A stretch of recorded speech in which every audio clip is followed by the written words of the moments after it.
Good afternoon, everyone. It's me, Just Ask a Black Man. And I just wanted to jump on here real quick because I was asked a question by one of my Facebook followers who's actually pretty persistent with the questions and stuff. So I like that about her. She definitely keeps me on top of my game and on my toes because she asks me questions that pertains to a lot of different individuals when it comes to love, sex, and relationships. And I definitely enjoy answering them. But she did have a question one day. I'm going to do this short little segment on it. That is a pretty common question too that I laugh at because it's comical to me, and I'll explain why in a minute. And that's why I placed the title, I'll bet you $1 million that you fear love. And that's because one thing I've learned about human nature, and it's actually from a motivational speaker by the name of Anthony Robbins in his book Unlimited Power. He teaches that people either do one of two things. They move towards pleasure or away from pain. So we're motivated by those two things, pain and pleasure. So either you're moving towards pleasure or away from pain. In this case, being that you fear love, you're moving away from pain. So because you're moving away from pain, which in this case, the pain can be interpreted as, heartbreak, disappointment, or just being hurt in general. I think because we fear those emotions of getting heartbroken, of getting hurt or disappointed, rejected, whatever these different things are that basically is hindering or stopping you from loving, that's what you fear. And I bet you 9 times out of 10, if you haven't fallen in love more than once, I have fallen in love more than once, then you definitely are not pursuing, I shouldn't say definitely, you may not be pursuing love as good as you should be pursuing love. A lot of you waiting for it. And my thing about it, I think when somebody who's brave enough to come to you with love, you're probably scared of that too because you're wondering, you're skeptical, you're doubtful and stuff. You're wondering what's his ulterior motive, too good to be true. All this stuff when you simply should embrace it. To me, when somebody comes with you with in love, I should come at you with love, and hopefully that you interpret it as love. And to me, if it's that positive, it makes you feel something positive. My attitude is interpreted it for a good reason. Think of it as a good reason. I mean, it's making you feel good, so why fear it? See, when you let them little fear sensors kick in, them little fear things that stop you from, achieving and living and becoming involved in experiencing love, on whatever level it may be, you hurt nobody but yourself. I think it's unintelligent. And for those of y'all who don't know, I use the word unintelligent when I want to say stupid. You know what I'm saying? Because sometimes, being blunt with some folks hurt their feelings. Once again, kind of sensitive and worried about being hurt.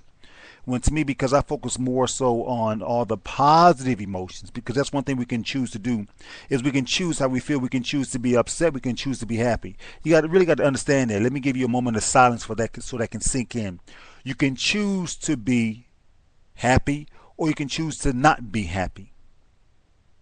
You choose your emotions. And by you choosing to choose your emotions, you have better control of your emotions. So then you won't fear love. If you know love, and the key is love, I believe, once again, the key is to love. You have to give in order to receive. That's in the good book. I always refer to my God-fearing women, because my attitude is you should know this. But I meet a lot of y'all who act like you don't have a clue. But yet on your dating profiles, you always see looking for a God-fearing man because you're a God-fearing woman. But when we begin to discuss things along the line of the word, what God says, you seem to be a little oblivious to it. So I get confused. Maybe you're selective in what you choose to understand and accept in the Bible. I don't think it works that way. But, maybe you are, maybe you're not. But here's my point.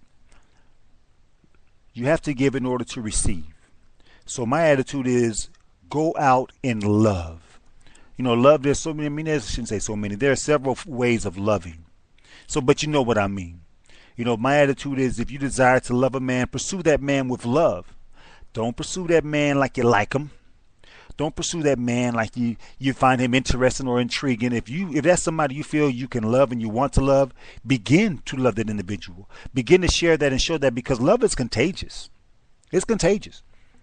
You'll find this man will see that you're so loving to him. It's going to do one or two things to him. Either his fear factors are going to kick in and he's going to begin to run from you because he's afraid of love, and let his old scary ass go. You don't want no man who's afraid to love. It's definitely not afraid to love you.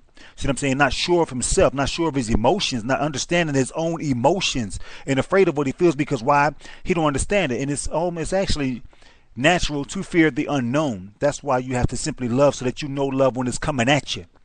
You know it's love because you feel good doing it.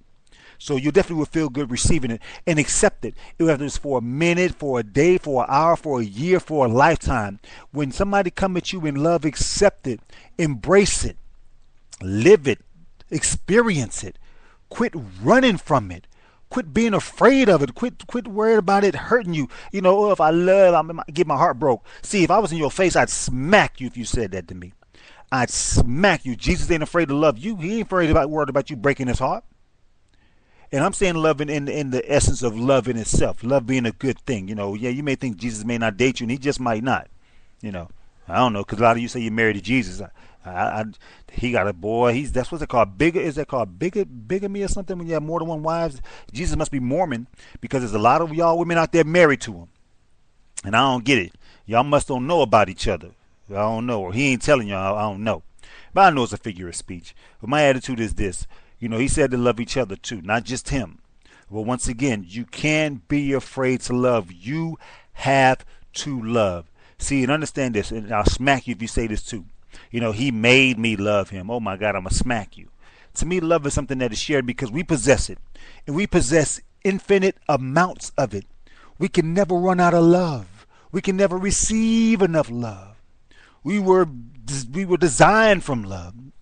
You know, because I believe God is love. And if God is love and we're men in the expression of God, according to Genesis, then of course we are love also. So it's infinite. You know, y'all hoard y'all love like y'all feel if y'all give a little bit out, y'all going to lose a little bit and can't give it back to the next man or your soulmate. You know, that's just foolishness. That's just very unintelligent to think that you can run out of love, that you can love too much. Oh my God, somebody smack that person. When you hear somebody say, I don't know, I love too hard, I love too much. Well, then again, I do believe you can love pretty hard. I use that same cliche, so I can't even lie.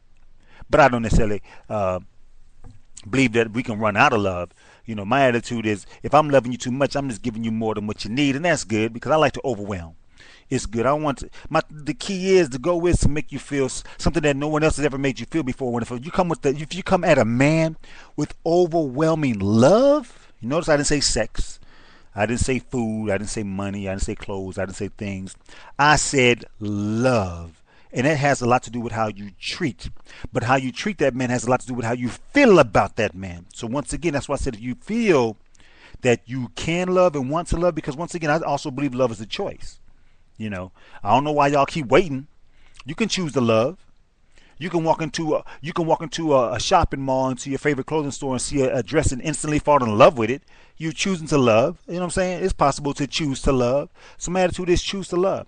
See somebody you like, you say, you know what? I'm going to be loving with this man. I'm going to be loving to this man.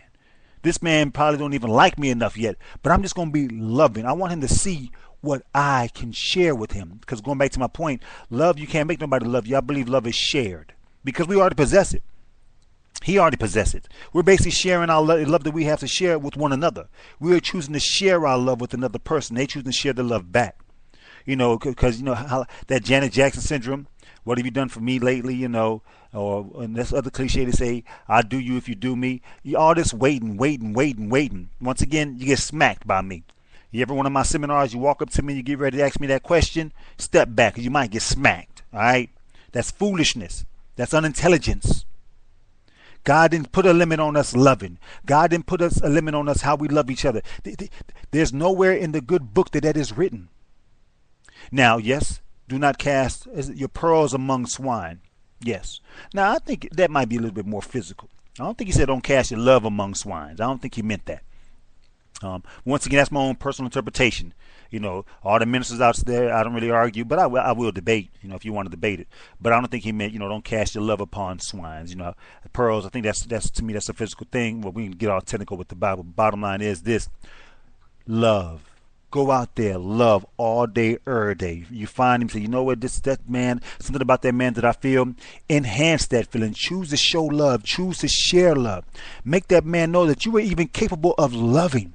Make him desire what you want.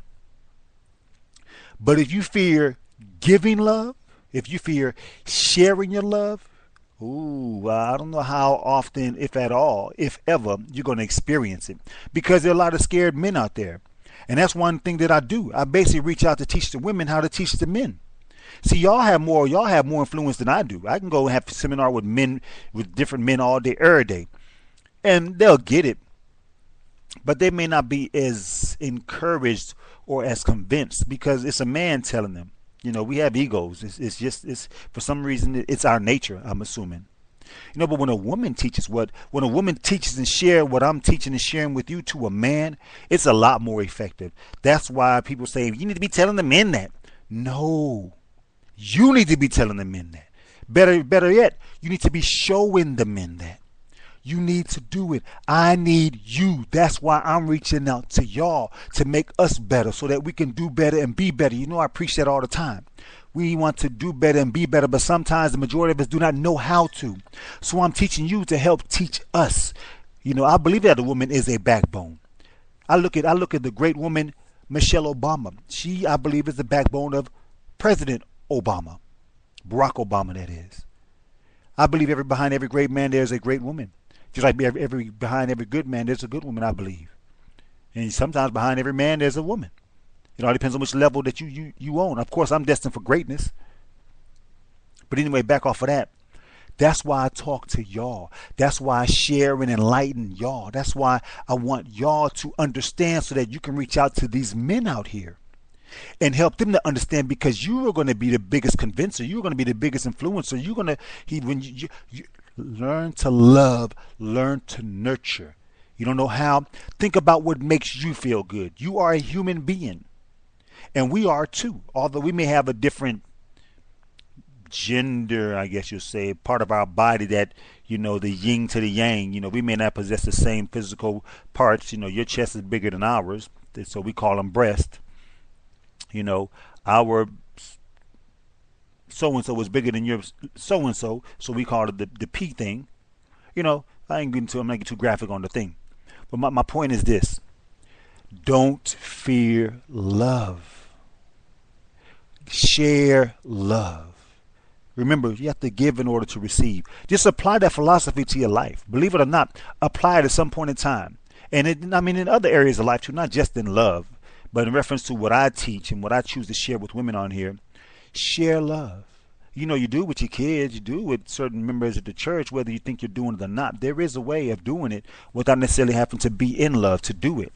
Share love because it's contagious. It'll make people be that way with you because you let down their guard. When they don't fear rejection, being hurt, being heartbroken or whatever, they normally will do it. Or they'll in turn share also, whether they know they're doing it or not. But because it's so contagious, you wind up doing it because you feel it, but not necessarily aware of your actions. But see, you're able to interpret his actions of that of being love. Why? Because that's what he's feeling in the moment. He's feeling love. Why? Because he's receiving love. He's sharing his love. Why? Because you shared your love. Whether he understands it or not, he's doing it. And the more he do it, the better he's going to get at it. And the more that it works for him, the more he's going to keep doing it, because we men do what works. If we know what works, it's going to do it. If we know being loving is going to get us what we want with you, we're going to be loving to get what we want. Just like some abusive men, I shouldn't say abusive. Some men, they'll do different things to get what they want. If they know being a certain way with you is going to get what they want, whether it's positive or negative, they're going to do it. Why? Because it works. It helps them to get what they want. So when you show a man, teach a man, share with the man, and let the man experience that sharing and giving his love is going to get him what he wants to, for, and with you. And there's my cell phone. He's going to do it. Trust me. It's human nature. You got to be patient with some men.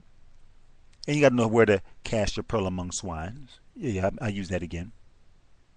But just be aware of that. Give in order to receive. I am Just Ask a Black Man at justaskablackman.com and also on Facebook. And Just Ask a Black Man on Twitter. Black spelled without the K on Twitter. I got it on Tumblr. I'm there. I can be found. You can contact me at contact@justaskablackman.com. Let's talk. Send me your questions. Follow me on these shows. I'm going to be posting quite often. Follow me and learn. I'm going to leave it at that. We'll talk real soon. Looking forward to meeting you. Make sure you get my book on Amazon. Information's in the, what you call the thingy. It's going to be in the description. I always put it in there. 7 untold reasons why it's easier to date online. the Lazy Dater Secret Series that I'm going to put out there. Next book coming soon. But once again,